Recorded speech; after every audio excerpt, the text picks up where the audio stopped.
We went from about 6 people to almost 60 people in a very short time period, and just a lot of changes. But found myself right before California went legal, before the vote even happened. I knew that California was going to pass it because they created a Department of Cannabis even before the vote happened. So it was like, all right, California is going to go legal. I don't really care how the vote turns out. It's going to go legal. So I jumped back down to California, to Northern California, to kind of get myself established, knowing that the same thing, like there's a frenzy is about to happen as far as licensing and regulatory bodies. So it's, try to get something established before everything really starts to take off and prices begin to skyrocket. So I went back into California in 2016, right before 2017. And then it was just difficult for the county I was in Trinity County. They were so slow to do anything that it held back a lot of potential that county had. In fact, when they finally set up the Bureau of Cannabis in California, that was the very first town that they went to. Out of the entire state, they went to a town of 2,000 people because it was projected that county alone would be the largest producer of cannabis in the entire state. But because the county supervisors were so slow to act and get any type of regulation in place, it fell to the wayside, and they're still having issues with licensing there. So after a couple of months of trying to work with them, realizing it was going nowhere, I found myself jumping down into Southern California, where regulation was getting established, and we were seeing lots of licenses being applied for. So I was working down in Southern California, but it was still just a nightmare to get one set up, working with different groups of people and teams, trying to find a proper facility. You had to look at regulation for every single town, then the county level, and then the state level to find which properties could technically be cannabis licensed. But because California was, several states down the road as far as establishing a legal recreational market, the real estate guys were kind of catching on to the game. So next thing you know, if you saw a property that had the potential of getting a license, the value of it was 3 to 4-fold. So I saw some places in like the Long Beach area where it was just an empty half-acre plot of land with no buildings on it being used to store, truck trailers.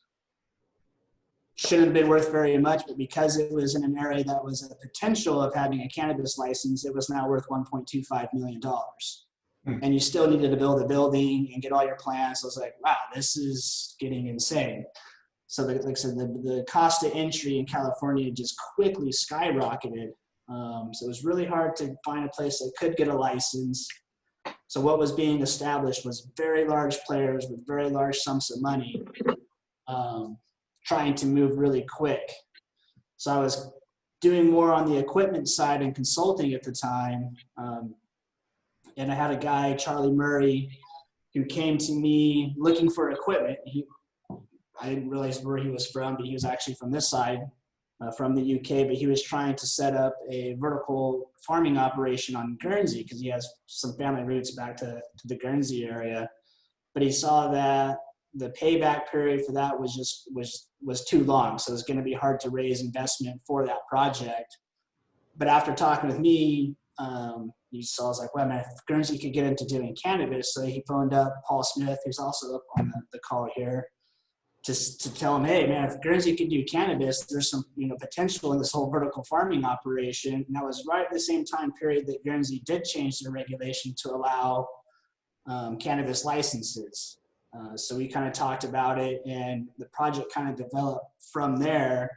But what attracted me to Guernsey was the fact that the climate was pretty fair. You had 200 acres of these greenhouses from the 70s that were just sitting about, most of them, just being used for storage, car storage or other storage. I mean, there was all these greenhouses just sitting here asking to be used, and the prices on them were a lot lower than what I was seeing in California. And I knew that the greenhouse is really the best way to go. I know a lot of people trying to establish these indoor grows, especially in California, just dropping millions and millions of dollars. But the cost of production is so high that the flower cost has to stay, high for them to be profitable. But then at the same time, with everyone pushing on climate control and lowering one's carbon footprint, indoor growing is not the answer to that. That's just going to be a huge burden on that type of a system because of your power costs and all the other aspects to it. So I was like, no, the greenhouse is the hybrid model. You can control your climate to a degree, use the power of the sun, reduce your costs down. So that's really a piece that attracted me to Guernsey. The tax level was definitely an attraction with, you know, the U.S. having relatively high taxes. Of course, that varies from state to state, but you have, you know, your federal tax, the corporate tax, the state tax, the city tax, and then the cannabis tax. And then there's also a sales tax. So it's just like, you know, California was taxing this thing to death, which is what the world did back in the early 1900s. So that was another good aspect to Guernsey. And then its unique position as far as trade between the UK and the EU was also pretty attractive. So it was this able to kind of move goods around as long as you knew what you were doing and had the proper licenses. So it was kind of like, you know, a mix of all of those things that made Guernsey attractive for me to come in and move my entire family to come set this up, and kind of use a metaphor I did before, is that you can't just wait for the gold to show up to you. You have to go and find it. Mm-hmm. And that's kind of what I saw the potential of Guernsey was that, hey, we can bring a model that we know works. You know, my experience is more on the extraction side. And to make the cultivation really a viable one, you need to have an extraction facility that you're feeding into, especially when there is no flower market, which, as we see across Europe, you know, a flower market has not been established like it has in the US. So it's all, you know, a lot of CBD tinctures and creams and balms and salves and stuff. So what makes those viable is an extraction facility. And to make Guernsey really viable, an extraction facility is needed. Otherwise, it'll get faced with the same that it saw during the tomato days, where you have a whole bunch of people growing crops, but if you can't get those crops off the island, you're in a world of hurt. And you know, what it would take to ship biomass off the island would require a bunch of containers constantly going out. But if you have an extraction lab that it can feed into, now you can just ship goods all over the world at a much smaller, you know, condensed rate. Yeah. So it can go on planes or on ships and still hold a lot of value. So it makes Guernsey much more viable as a potential on the world market. And tell us about the hybrid model as far as you know, being green friendly and why you think that's the way to go. Well, we see a lot of, you know, big production that gets done with the outdoor. We saw that in Oregon as well as California. All of my friends back home were all outdoor farmers, you know, and they were growing these plants that were 15, 20 feet tall. It takes 6 people to handle once it was ready for harvest. You know, the saying always was, you know, Croptober happens on the West Coast, where everything comes down in October, which is all the outdoor farms that come down. But for most of them, without a lot of extra work, you're only getting in 1 crop in that year, unless you're doing some light deprivation where you're setting up polytunnels or some other method to be able to get potentially 2 cycles in your year. Whereas the indoor grow guy could grow going all year round as long as they have the right controls in place. But again, we kind of went back to that cost. But then there's also the terpene value, which is still kind of starting to make its way to the forefront of the industry. You get much more better terpene production in an outdoor model using natural sunlight and soil versus an indoor model where you're using synthetic nutrients, not all the time, but most of it. And then also the light spectrum that's being used is, you know, a lot different on an LED light versus natural sunlight. So the greenhouse is that in between. You're still using sunlight and soil, but you can control your environment and potentially get, you know, growth year round. The greenhouse model doesn't allow you to do medicinal, is that correct?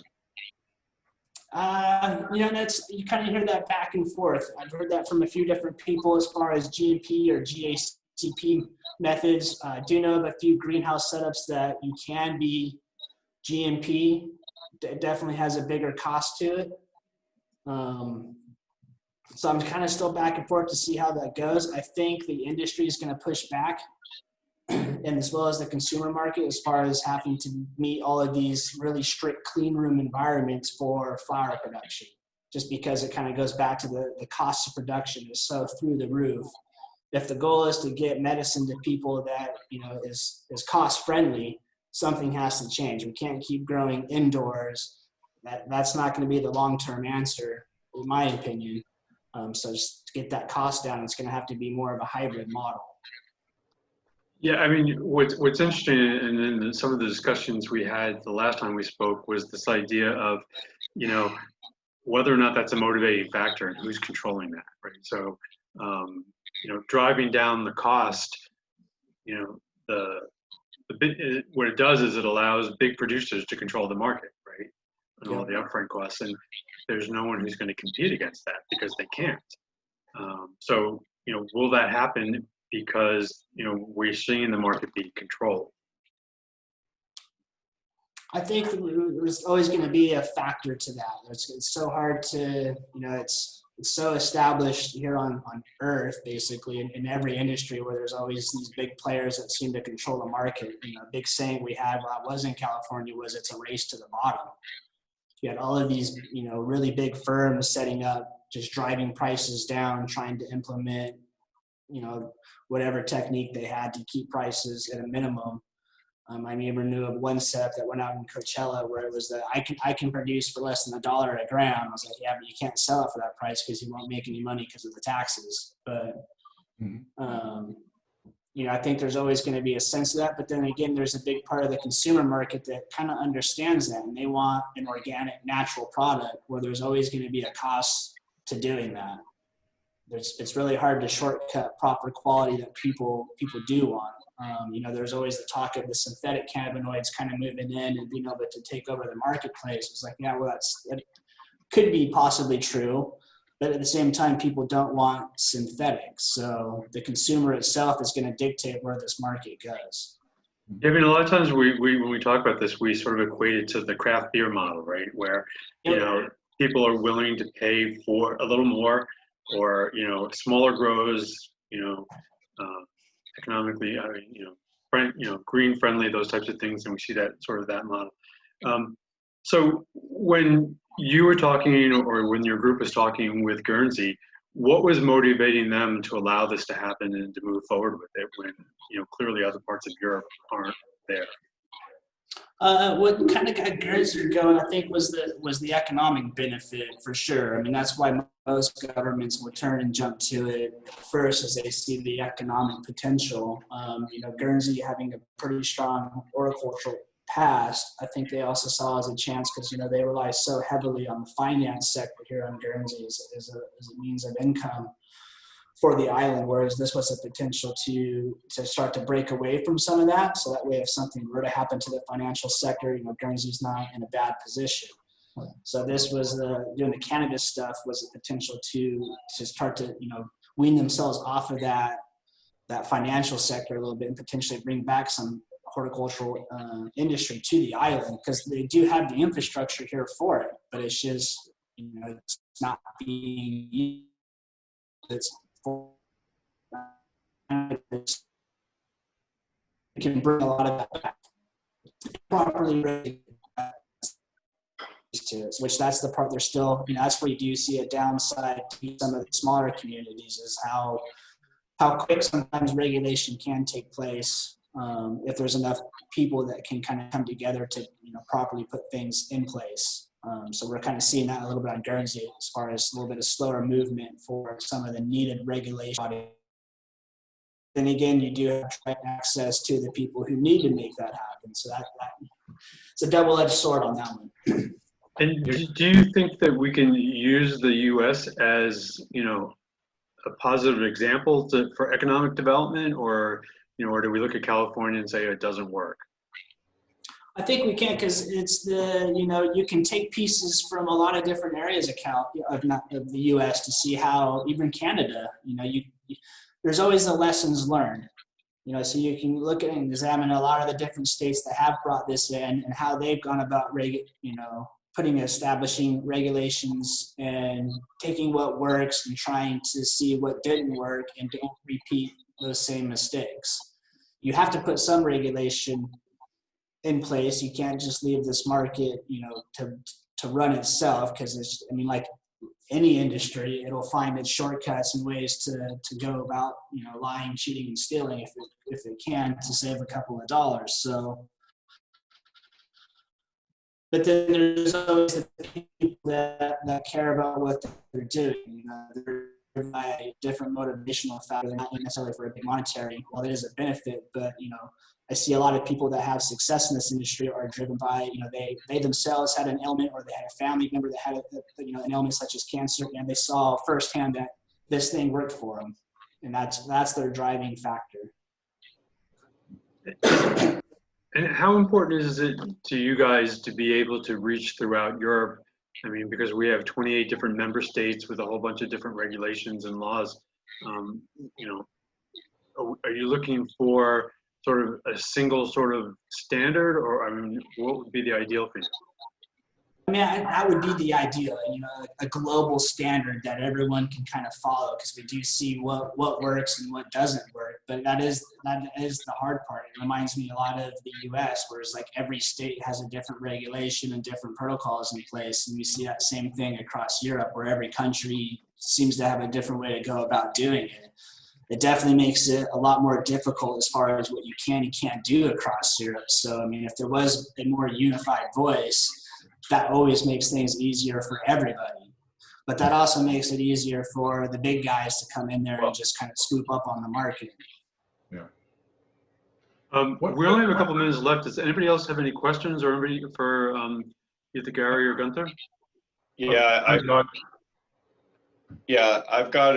Can you, Gary, talk about the size, the magnitude of the extract technology? I mean, I know there's kind of tabletop extractors, solvent-free tabletop extractors for a couple of grand. But I'm just kind of curious what your experience is with the different levels from the industrial so-called the big guys. What are the big guys doing for their extractors, and what are the smaller craft business size people doing with their extractors? Right, the recreational market changed the extraction world. I mean, yeah, California had this semi-medical market since the late 90s, but it didn't really cause this industrial boom in extracts until we saw this recreational market. And at the time of about 2015, most of it was all tabletop, and we saw a variety of everything from small butane extractors, and then trying to figure out how to do that in a proper, C1, D1 type environment so that you weren't going to blow up the world, to people trying to do ethanol and smaller CO2 extractors, whereas now we start to see that large scale production coming into place. So some of the more craft type stuff, everyone's got kind of like what they feel is the best, whether it's a butane or solventless with the Rawson press, or it's CO2, it starts to come down to the cost of what it takes to upscale. We definitely see some very large CO2 extraction being put in place, these 200 liter, 500 liter type systems, but the cost of those systems is also really high. So a lot of them can't really move into that unless you already have some success going on and you're trying to build off of that. So we do see a lot, move into cheaper methods such as the ethanol, whether it's industrial alcohol or even some of the larger butane extractions, as long as they can get the safety protocols in place. I mean, you kind of see a variety of everything, but there is definitely this sense of scaling up. Those have been the three dominant, the ethanol, butane, and CO2, with the solventless trying to kind of catch up. Some of them will be harder to do on large scale, but it becomes the cost factor. CO2 is probably the most expensive to scale up. Ethanol and butane are relatively cheaper.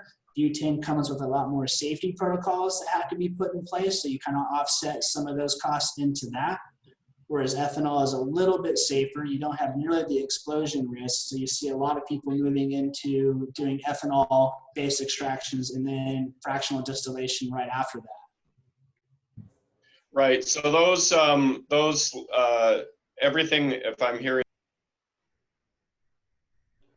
I think it just went on mute. You just went on mute, John. John, you're on mute. Can host maybe unmute John, or There it is. you're back again? You're back again. Okay, so I'm back.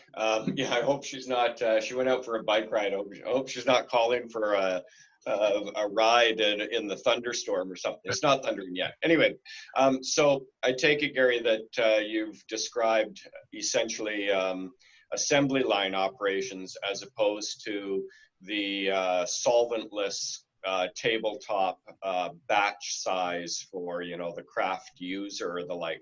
I'm interested in what you know about the quality of the extract coming out of butane, CO2, or ethanol versus basically the solventless stuff. Can you talk about the quality of the product that's coming out? Yeah, what we saw, or even from my own experiences, when we were, you know, at the smaller scale doing benchtop, tabletop type setups, and no matter what we were doing, we had a lot more control over the quality. We had a lot higher quality on smaller setups. It was once we started to scale things up that we saw a dip also in quality. So it was a kind of a trade-off, quantity for quality. You know, and then as far as the, you know, what one defines as quality, is it preserving terpenes, or is it getting, you know, 90% distillates and oils off of your machine? So like what I've developed for ourselves is using multiple extraction methods to target different things so that we can preserve quality in each stage. So we'll use CO2 to extract one aspect, ethanol to extract another. So that way we can try to maintain the highest quality and then bring these elements back together, like compounds back together, or we keep them separated depending on the product. You know, you'll always have some people that will say that the Rosin press is the best quality, whereas some may say that butane shatters are the best quality, or live resin, as far as the true profile of the plants. I mean, it kind of really depends on what is the end product that one's going for. That's how I've always kind of looked at it. Are you trying to have a smokable oil that people are just smoking the oil, or are you trying to put that as an ingredient into a cream? So it's, you know, I've tried to put ourselves here with the House of Green where we create ingredients for products. It's more of what product are you trying to make, and we'll get you the proper ingredient. So I'm actually going to interject, Martin, real quick. We have about 3 minutes left. Sorry. Exactly. One question overall. So you're getting established. You're looking at the next stage, moving, you know, selling into Europe and the rest of the world.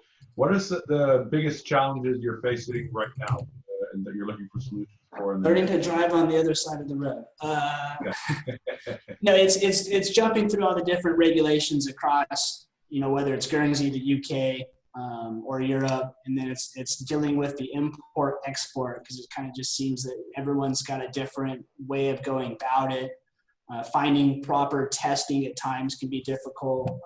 You know, like we see a lot of different labs, testing facilities set up in the US that would test for a wide variety of things, from pesticides, fungicides, microbials, residual solvents, and do a cannabinoid test as well. Whereas here you find yourself almost having to use several different labs to accomplish all of that. There's not too many of that set up, which then limits the potential of getting your export license if you can't get your product properly tested. Mm-hmm. So those have been the biggest challenge, is getting through the regulations and the regulatory bodies, seeing how everyone's operating differently, and then getting your product properly tested, and then being able to move it about. Would you be able to move your product to another country to test there? Is that an issue at all, or does it have to be? Not if you have the proper import, like if your target country is called Germany, if you have a German company that has a proper import license and whatever license they need to distribute, then from here, all we need is our proper export license, which means creating a batch, getting that batch tested, getting an export license, and then there's not a problem. Like we were actually one of the very first USDA certified imports of hemp seeds out of the state of California. So we had to get checked off from the USDA and the UK government and the Guernsey government before we were allowed to move these, you know, hemp seeds from the US over to here. And everyone's got the notion that, oh, you can only grow EU certified. It's like, well, actually, if you read the regulations, there is ways to go to bring outside stuff, but that means you need to get a lot of proper certification along the way. And there's a time period to make that happen, and then you only have a small window to then move the product. Otherwise, those certificates will become null and void, and you have to start the process over again. So I'm actually going to thank you at this point because we're about to run out of time. I apologize for some of the confusion. I'm sorry we didn't get to ask Thomas what the medal was for, but we'll get back to that, I promise. Gary and Gunther, very much appreciate your time and you sharing your knowledge with us. Hopefully we can invite you back when we have better control of Zoom or some other platform. Again, thank you very much. Thank you all for attending this evening, and we look forward to seeing you all again. Thank you very much. Thank you for having us. See you all in 2 weeks. Thank you. Thanks, guys. Bye-bye.